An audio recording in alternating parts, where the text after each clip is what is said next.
ummanni Oromoo akkaataa amma argamu kanatti waraana isaa waraana bilisummaa Oromoo abdii fi irree gaachana Oromoo WBO akkasittiin itti yaa'ee simachaa jira.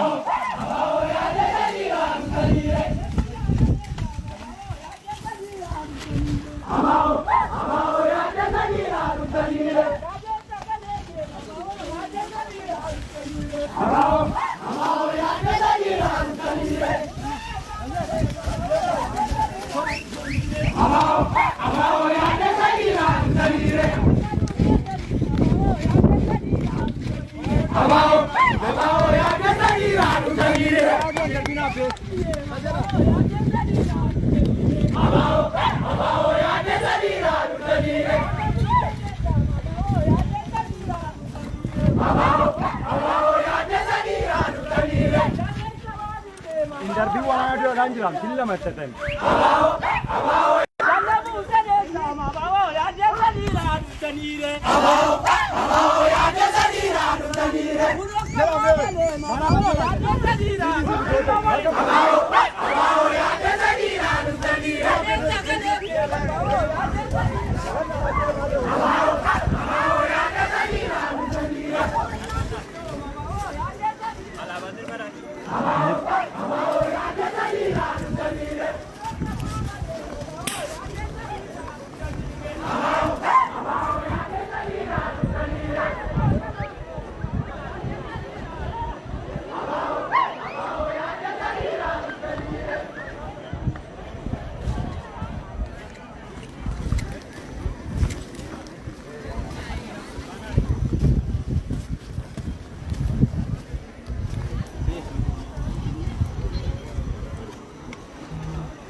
Abdii fi gaachana uummata Oromoo WBO'n sa'aatii ammaa kanatti magaalaa dhuunfateen uummata Oromootiin bifa kanaatiin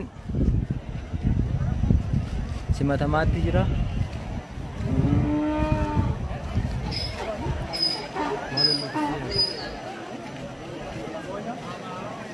No. Esa.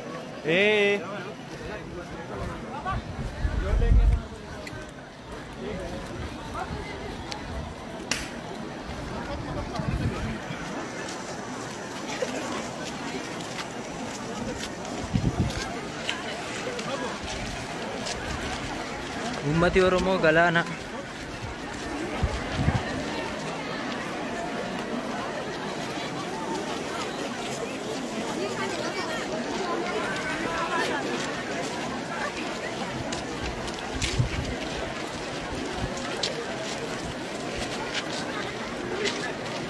ilaachi dhaqa iddoo muka alaabaa kana dhaqa iddoo muka alaabaa kanatti achitti Muka alaabaa deema. Iddoo muka alaabaa sana agartanii achuma deemaa laadda sana.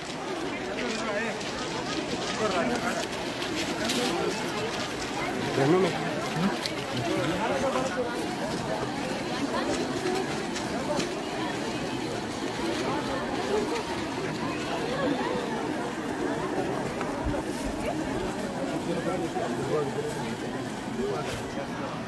Yalo, as geessan.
Waraana bilisummaa Oromoo fi uummata Oromoo adda adda baasuun waan hin danda'amnedha.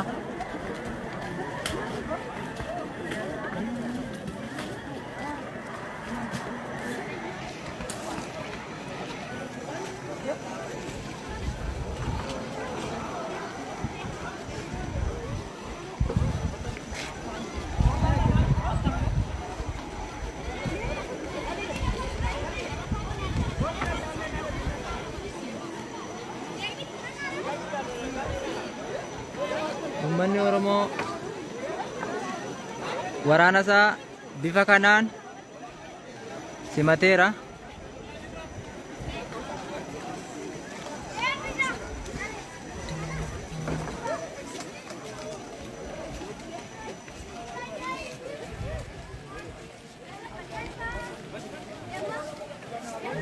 Egaan hordoftoota keenya qophiin keenya akkuma itti fufetti jira.